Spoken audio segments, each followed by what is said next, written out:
Samapatipandiya Bhutan Puje Dhamman Puje Dhamman Puje.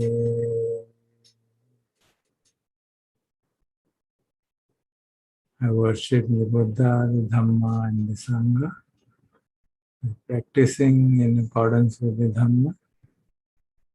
May this humble offering be accepted.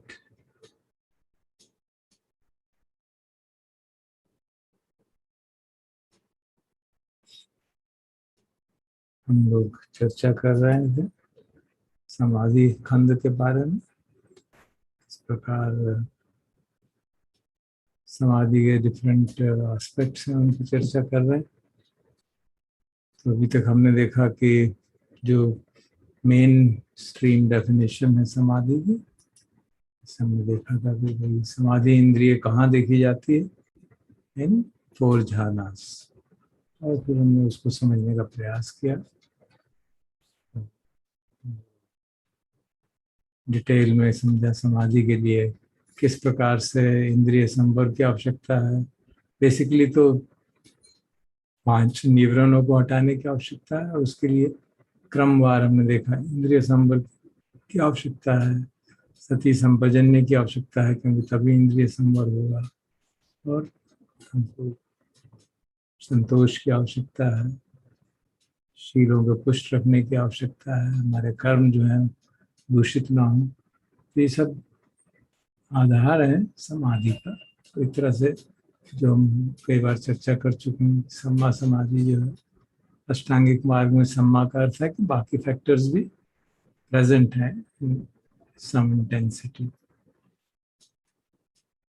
Main उद्देश्य तो समाधि का वही है कि चित्त शांत हो, एकाग्र हो, समाहित हो, और अंदर से सेरेनिटी, शांति महसूस कर सके। और यही जो है आगे चल के हमारी यथाभूत ज्ञान दर्शन का आधार बनता है, जिससे कि निब्बिदा का आधार बनता है, और विराग, डिस्पैशन एंड देन विमुक्ति। ये स्टेप्स उपनिषद सूत्र में हमने समझे थे, आपको याद होगा कुछ समय पहले यहाँ चर्चा हुई थी कि किस प्रकार समाधि के लिए आवश्यकता है कि चित्त शांत हो, प्रसन्न हो, और शरीर में सुख हो। सुख उपनिषो समाधि, समाधि उपनिषम यथाभूत ज्ञान दर्शनम, और यथाभूत ज्ञान दर्शनम उपनिषद निब्बिदा, निब्बिदा उपनिषो विरागो, विराग उपनिषद विमुक्ति, विमुक्ति उपनिषम क्षय ज्ञानम। क्षय का ज्ञान तो सारे जो हमारे विकार हैं वो क्षय हो गए, उसका ज्ञान हो जाएगा। तो उसको बैकवर्ड ट्रेस करें तो समाधि से आगे की बात करें तो समाधि के आधार पे यथा ज्ञान दर्शनम, we are able to see things in as they really are, और उसके आधार पे जब हम चीज़ों को सचमुच में जैसा है वैसा देखते हैं तो निर्विद्या का भाव जागता है। क्योंकि हम जब बहुत गंभीरता से गहराई से देखते हैं तो पता चलता है अनिच्च संज्ञा, अनत्त संज्ञा, दुख संज्ञा, सब लोके अनविरति संज्ञा, सब संखारेषु अनिच्छा संज्ञा, आदि नव संज्ञा, ये सारी संज्ञाएं जो हम देखते हैं तो मालूम पड़ता है कि इस संसार में प्रसन्नता, खुशी ढूंढना, वर्ल्डली हैप्पीनेस बहुत ही ट्रांजिएंट है, और उसमें हमें पढ़ना नहीं चाहिए। And we should try to move out so that the repeated cycle of birth and death is avoided. That's the way to liberation. ये तो मेन जो समाधि का उद्देश्य है यही है कि वो बेसिस बनता है कि प्रज्ञा जगाने के लिए। और समाधि के हमने जब मैंने सर्च करना शुरू किया समाधि नाम से समाधि सूत्र क्या है, तो देखा कई सारे सूत्र हैं जिनमें कई और ही चर्चाएं हो रही हैं। ये भी है लेकिन कुछ और भी चर्चाएं हैं, तो मुझे लगा कि आपके साथ शेयर किया जाए so that we become aware, our horizon broadens and we understand that samadhi is much broader in perspective. Basically जब हम समाधि को समाहित चित्त वाली बात करते हैं तो वो बातें स्पष्ट होने लगती हैं। केवल एकाग्रता इस हद तक कि ध्यान आए वो समाधि इंद्रिय तो वही होगी, लेकिन जनरली अगर समाधि का शब्द का इस्तेमाल करें, समाधि का चित्त को समाहित करने का अभ्यास करें, तो उसमें कई सारे आयाम आते हैं। तो जो समाधि सूत्र है ये अंगुत्तर निकाय में 4.41, और समाधि सूत्र नाम से भी कई सूत्र हैं एक्चुअली, तो इसमें समाधि भावना सूत्र भी कहा गया। तो भगवान कहते हैं कि 4 तरह की कंसंट्रेशंस की डेवलपमेंट हो सकती है। क्या 4 हैं? उनमें से एक तो वो है जिससे कि दिट्ठ धम्म सुख विहारी, मतलब you can have a pleasant abiding here and now. Whenever you want, you practice it, then you will have a pleasant abiding. जो शारीरिक और मानसिक तरह की परेशानियां हैं सब साइड हो जाती हैं। One can be live peacefully, which is basically through jhanas. और इसके सिवा भी और भी हैं, समाधि भावना भावित ज्ञान दर्शन पटिलाभाय। अब ये ज्ञान दर्शन जो है वो यथाभूत ज्ञान दर्शनम नहीं है, केवल ज्ञान दर्शन है। तो इसका मीनिंग अलग है, बेसिकली इसका ट्रांसलेशन एग्जैक्टली तो वही होगा, नॉलेज एंड विजन। अब विजन से लिटरली विजन है इसमें, मतलब डेवलप है ability to see far of distances. तो it is a type of अभिज्ञा, जिसे डिवाइन आई कहा जाए, तो दूर दूर से चीजें देख सकते हैं, और उससे उसी को उन्होंने ज्ञान दर्शन कहा। ये मतलब ये this is one of the most popular interpretation of this word, क्योंकि और भी कई इंटरप्रिटेशन है, but this is the main interpretation in all most commentaries. So this is the second type. Then third type he says सती संपज्जन्या संबद्धति, कि ऐसी समाधि भी है जिससे कि सती संपन्न डेवलप होता है, तो वो एक तरह की समाधि है। और फिर चौथी समाधि ऐसी है जिससे आसवा नाम खयंग संबद्धति, आसवों का क्षय जो है वो उपलब्ध होता है, अर्थात अपने निर्वाण की साक्षात्कार होता है, वन बिकम्स फ्री। तो इस तरह की 4 समाधियां भगवान ने बताई।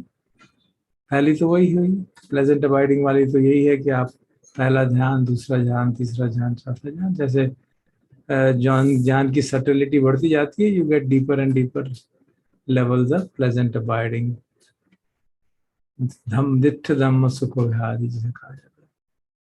देन द सेकंड वन, उसमें क्या है, उसके अंदर वो जो इस सूत्र में कहा गया है, कथमाच भिक्खवे ज्ञान दर्शन प्रतिलाभाय समाधि भावना भाविता बहुलीकता ज्ञान दर्शन प्रतिलाभाय संबद्धति। कैसे समाधि करते हैं जिसमें कि ज्ञान और दर्शन का, ज्ञान और विजन जो है वो हमारा स्पष्ट होता है। यदि भिक्खवे भिक्खु आलोक संयम मनसी करोति, वो आलोक संज्ञा का मतलब हुआ, आलोक मतलब लाइट का, तो परसेप्शन ऑफ लाइट को मन में लाता है। वी कैन स्टार्ट, जैसे पहले कहा करता था जैसे कि लाइट रखती, एक कैंडल जला दी, उस लाइट देखी, फिर आंख बंद कर ली, तो मन में फिर मन की आंखों से वो रोशनी दिख रही है, उसको ठहराए जा रहे हैं और चित्त को उस पर एकाग्र कर रहे हैं। और वो किस तरह से करना है, यथा दिवा तथा रतिम, यथा रतिम तथा दिवा, मतलब दिन हो चाहे रात हो, continuously without any deviation, without any break, one is focusing on the आलोक संज्ञा, the perception of light.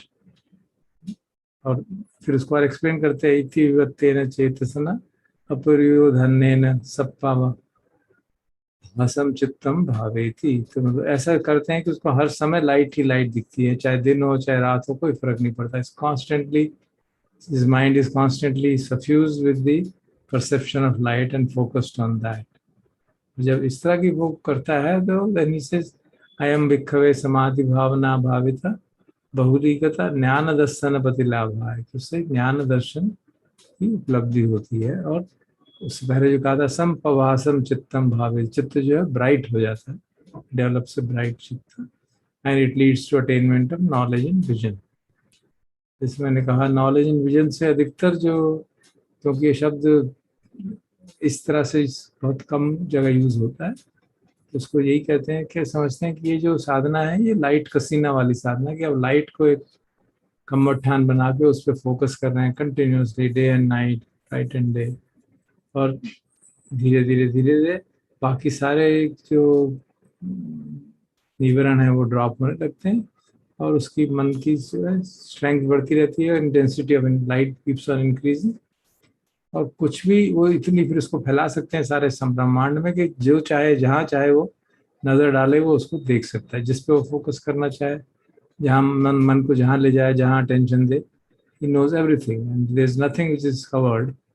And the commentary says he surpasses the sun in splendor. Practicing thus, the yogi diffuses his body with light.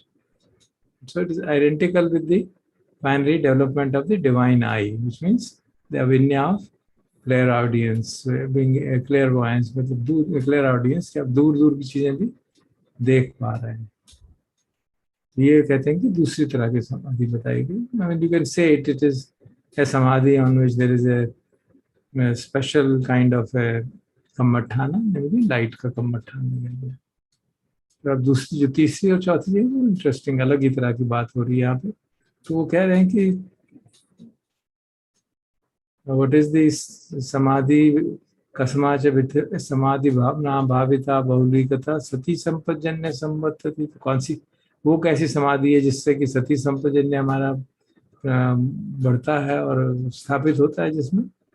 तो interestingly it is we should have expected कि इसमें repeat वही होगा, सती और संपजन्य का मतलब सतीपट्ठान की बात होगी, लेकिन थोड़ा सा डिफरेंस है इसमें. यदि भिक्खवे भिक्खुनो विदिता वेदना उपज्जन्ति, वो जानता है कि वेदना जाग रही है. विदिता उपट्ठन्ति, जानता है कि वेदना रुकी हुई है. विदिता अभट्ठम गच्छन्ति, और जानता है कि वेदना सबसाइड हो रही है. इसी तरह से विदिता संज्ञा, संज्ञा भी अराइज हो रही है, स्टेबल है, जा रही है. विदिता वितक्का, वितक्क मतलब विचार जो है, थॉट्स जो हैं उपज्जति, उपज उनके उत्पन्न हो रहे हैं, फिर स्थिर रहते हैं और उनका क्षय हो जाता है. तो ये काम करता है, which is actually the kind of सतीपट्ठाना practice of the kind based on वेदना, संज्ञा एंड थॉट प्रोसेस. तो and then the Lord says this is the developed concentration development which is developed, it leads to mindfulness and alertness. मतलब क्यों आप देख सकते हैं इसमें सारा फोकस किस किस पे है, वेदना पे है. जब वेदना को देखेंगे तो सारी तरह की वेदना देखेंगे तो उसमें शरीर की वेदना भी आ जाएगी, तो काया भी आ जाएगी अपने आप. और संज्ञा जो है परसेप्शन है, various kinds of perception at each sense door, so you take care of all the senses also. And then वितिक्का मीन्स थॉट्स अराइजिंग, नाना प्रकार के थॉट्स हैं. इसमें चित्तानुपश्ना जैसे करते हैं उसी तरह की बात हुई कि विभिन्न तरह के थॉट्स आएंगे. Maybe some of them are too strong, then you get into Dhamma circuit. So basically, it is a kind of a way of putting how you do the observation of whatever is arising in the body and the mind. And then, which are in the form of feelings, Vedana के रूप में, संज्ञा के रूप में, वितक्क के रूप में. और जब इस तरह की प्रैक्टिस करेंगे तो हमारी सती तो पुष्ट होगी. और we are also observing that these things, Vedana, Sanya and Vitakka are arising, staying, going back. We are in a development of sampajana also. And this is done in while sitting and in all postures. So then you can see it will be a practice in raising mindfulness and alertness. और फिर चौथी बात कि किस तरह से कौन सी ऐसी समाधि भावना है जिससे आसवानाम क्षयम संबद्धति, which leads to the क्षय ऑफ आसवास, मतलब जो हमारे डिफाइलमेंट्स हैं उनको समाप्त करने की तरफ ले जाती है. तो here the Buddha clearly specifies पंचसु उपादान खंडेषु उदय व्यय अनापस्य विहरति. 5 उपादान के जो खंड है उनमें उदय व्यय का निरंतरता से देखता है. तो जो खंड पब्ब में सतीपट्ठान का, उसकी फोकस करके भगवान कह रहे हैं, क्योंकि उसको अगर हम देखेंगे तो you are actually dissecting the whole set of parameters with which we identify ourselves. Panchupadana khanda जो है, और which are the source of suffering also. So when you see their arising and passing away continuously, then you see, understand the 5 khandas are anicca, 5 khandas are anatta, and then obviously when you do it for long periods of time, जो हमारे विकार हैं वो उठेंगे और निकल जाएंगे. जो हम जान रहे हैं विकार जो होंगे वो दिल भी संखार खंड होगा. और जो हमारे परसेप्शंस हैं जिससे कि हम डिस्टॉर्ट हो जाता है हमारा देखने का तरीका, उसको भी जान जाएंगे कि ये हमेशा बदलते रहते हैं. शरीर जो है वो बदलता रहता है, वेदना जो है बदलती रहती है. So when you see all of them constantly, then अनित्य बोध और उसके बाद दुख बोध और अनात्म बोध सारे स्वतः ही पुष्ट होते रहते हैं. Then He says this is the development of concentration. When developed and pursued, leads to ending of affluence. So you can see the concentration is defined with respect to the practice of what we traditionally call as vipassana bhavana. और अगर आप इसको समझना चाहें तो दो तरह से समझ सकते हैं. मैंने जैसे इसको समझने का प्रयास किया, ऐसे क्यों कहा जा रहा है. एक तो ये बात कि हम तो विपश्यना भावना जिसे हम ट्रेडिशनली कहते आ रहे हैं, उसके लिए भी समाधि करने का अभ्यास तो है ही है. उस आवश्यकता पहले भी पिछले सूत्र में भी हमने पढ़ी थी, सुनी थी कल, कि भाई हमको अगर इस तरह से उदय व्यय जानना है खंडों का, तो उसके लिए समाधि पुष्ट होनी चाहिए. तो बार बार करेंगे तो समाधि पुष्ट होगी, और उस समाधि पुष्ट होने से ये विकारों का उत्पन्न होना, उनका विदय होना, उनका व्यय होना देख पाएंगे, और वो अपने आप उनका जो बल है वो क्षीण होता चला जाएगा. और दूसरी बात ये है कि हमको जो ये तो वही बात की विपश्यना के लिए उसकी समाधि की आवश्यकता है. दूसरी समाधि के लिए भी चित्त की शुद्धि की आवश्यकता है. जैसे हम पहले देख सकते हैं, जैसे जैसे चित्त शुद्ध होता चला जाएगा, समाधि भी पुष्ट होती चली जाएगी. तो जब हम कहते हैं कि भाई हम ध्यान नहीं करेंगे, साधना नहीं करते, हम जो सिर्फ खनिक समाधि से शुरू कर सकते हैं, तो perfect, you can do that. But as you practice more and more, we will have to definitely achieve samadhi of this kind, जो चौथी kind बताई गई, ending of the affluent, because tanha khayo is the path to liberation. तो तन्हा क्षय करने के लिए, विकारों का क्षय करने के लिए, आसनों का क्षय करने के लिए, we'll have to work to such an extent that our samadhi gets developed, and then only the affluence will end. So we get a teaching on both the sides of practice, and see कि samadhi और पन्या जो है वो सारे intertwined है. They are not separate entities actually. Then another samadhi sutta is again Anguttara Nikaya 5.27. उसमें वो immeasurable concentration की बात करते हैं. तो कहते हैं wise and mindful you should develop immeasurable concentration. अब वो immeasurable concentration क्या है इस सूत्र में exactly नहीं बताया गया, but उसका जो फल है वो इस तरह से बताया गया. When wise and mindful one has developed immeasurable concentration, the 5 realizations arise within oneself. Which 5? The realization arises that this concentration is blissful in the present and will result in bliss in the future. तो ऐसी concentration जिसमें बहुत सचमुच में बहुत ही आनंद की अनुभूति होती है. तो जो कमेंटेरियल लिटरेचर उसमें कहा गया कि, और खासतौर पे इमेजरेबल कंसंट्रेशन की बात करेगी, तो इमेजरेबल फैक्टर्स जो हैं वो 4 ब्रह्म विहारी माने जाते हैं. तो मेत्ता, करुणा, मुदिता, उपेक्षा, उसको आधार बना के जो कंसंट्रेशन डेवलप की जाएगी वो इमेजरेबल कंसंट्रेशन बनाई जाती है. Because they are immeasurable in term, they are not finite quantities of that kind. And then of course there are other advantages which are quite easily understandable.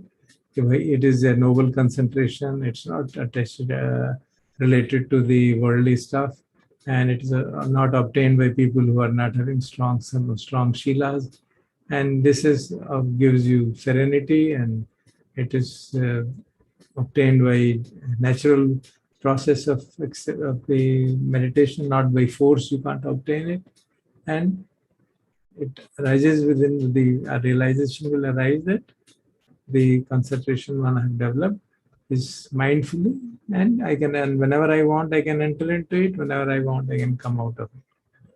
Right? So these are the 5 realizations which arise, and the commentarial text really, most of them say ये जो अपमानो समाधि है, अपमाना, it essentially means to the 4 Brahma विहारास. And जैसे मैंने एक person बताया था, उनमें से 3 ब्रह्म विहार तो ऐसे हैं जो कि तृतीय ध्यान तक ले आ सकते हैं, और चौथा जो ब्रह्म विहार है चौथे ध्यान में यूज होता है, उपेक्षा ब्रह्म विहार. So this is what is termed. तो आप कभी कोई आपको कहेगा एक इमेजरेबल अपमान और समाधि भी होती है, so you don't have to get worried क्या है ये. This is actually samadhi which is based on, in which the आलम्बन जो है हमारा ब्रह्म विहार है. एक और समाधि जो आनंद भगवान से पूछते हैं कि क्या ऐसी भी कोई समाधि है जिससे कि सारे चित्त शांत हो जाए, सारे हमारे मन में जो है वो बिल्कुल शांति हो जाए, क्रेविंग समाप्त हो जाए, डिस्पैशन आ जाए, निब्बान का अनुभव होने लगे। तो और कोई भी मैं का भाव ना जागे, साधना कर रहे हैं फिर भी मैं का भाव नहीं जाग रहा, जो हमारी अनुशय क्लेश है मैं के वन उसके आत्म भाव के वो भी चले जाएं। And these are the sutta, this is the question which he is asking Buddha, which means before he became enlightened, fully enlightened. तो भगवान कहते हैं यस आनंद ऐसा है, उसमें क्या करते हैं, you the object of attention is the definition of निब्बाना है, एतं संतम एतं पनीतम यदिदम शब्द संखा समतो सब उपाधि पटिनिसर्गो तन्हाखयो विरागो निरोधो निब्बाना। This is the contemplation which one does। जब इस तरह की contemplation करेंगे इसमें सब संखार उपशमनो सब उपाधि पटरी सद्गु तन्हा खयो, जब इस तरह की चीज़ों पे फोकस करेंगे, इस तरह के थॉट पे फोकस करेंगे, तो स्टार्ट तो कर सकते हैं हम आत्मभाव से मुझे करनी है, but this focusing of this concentration of these kammathanas will automatically remove the sense of I, and then the state of concentration, when it is achieved on that basis of making nibbana as the object of concentration, it would have no I making, mind making, and there will be no conceit of any kind with regard to the body mind complex, and then one will enter and dwell in the liberation of mind by wisdom, through which there is no more I making, mind making, and the underlying tendencies will also evaporate. So this is what the Buddha talks about. Yet another kind of meditation, which we can say is basically concentration, where the kammatthana, the focus is on the qualities of nibbana, to make nibbana as the object of concentration. Finally, there is one interesting sutta related to the benefits of samadhi and how one can get stuck with that. It is the respective Venerable Anuruddha before he became enlightened, fully enlightened. वो Venerable Sariputta के पास जाते हैं और उनसे कहते हैं कि मेरी समाधि इतनी पुष्ट हो गई है कि मैं दूर दूर तक देख सकता हूँ, सारी गैलेक्सी को सर्वे कर सकता हूँ, पता कर सकता हूँ क्या हो रहा है। मेरी एनर्जी वीर्य इतना स्ट्रांग है, बिल्कुल गिरता ही नहीं है, माइंडफुलनेस बिल्कुल स्ट्रांग है, शरीर भी शांत रहता है, कोई डिस्टर्बेंस नहीं होती, मन मेरा बिल्कुल समाधि में पुष्ट रहता है। लेकिन इतना सब होने के बाद भी मेरे मन में देखो विकार तो पूरी तरह गए नहीं है, मुझे स्पष्ट दिखता है कभी भी विकार रह गए। तो ये क्या हो रहा है? वेनरेबल सारिपुत्ता से कहते हैं आप please advise me what should I do, ऐसा क्यों हो रहा है? So what Venerable Sariputta says is very important for us to understand. I mean, it's very inspiring for us to understand. हम लोग इस स्थिति में तो है नहीं कि इतनी लेवल की समाधि भी हो जाए हमारी, but it is a pointer of the fact how subtly we can get caught. तो Venerable Sariputta कहते हैं, well, friend Anuruddha, when you say with clairvoyance that is purified and surpasses the human, I can survey the entire galaxy, that is your conceit. तो ये आप असली मान जगा रहे हैं ये सोच के। And when you say my energy is roused up and unflagging, my mindfulness is established and lucid, body is tranquil, not disturbed, my mind is completely immersed in samadhi, this actually is your restlessness. मन ये सब सोच रहा है कि ये सब हो गया, इतना सब कुछ हो गया, एनर्जी इतनी हो गई, the mind is not really absolutely at peace. So you are really restless. And when you say my mind is not freed from defilement, then by not grasping, then that is actually your remorse. So you are experiencing conceit, you are experiencing restlessness, you are experiencing remorse. So it would be good if you give up these three things. And instead of focusing on them, apply your mind to the deathless, which means to the properties of Nibbana, as I just now recited, Etam Santam, Etang Panitam, Yavidam, Sabda Sankhar, Samatva, and so on. And Aniruddha respectfully says thank you, and then practices accordingly. And when he practices, very soon he attains the fruit of arahantship. So how a great disciple like Aniruddha, having such psychic powers and such abilities, may get caught up in these things, like, and not knowing, without really looking at what is it doing to the mind. He has all those abilities, and he takes them personally and makes it into a conceit, and he's worried about why not getting freed, and that worry becomes a remorse, and he's constantly remembering, मेरी तो इतनी energy है, मेरा ये है, मेरा वो है, and that becomes a restlessness of the mind. So I found it very inspiring that we should be with much lesser levels of samadhi. We should really be very humble and understand that real practice is to be able to use the samadhi for developing wisdom, and use the samadhi to do introspect and find out what is the state of my mind at this moment. May we all be able to do so and develop our samadhi to a good extent.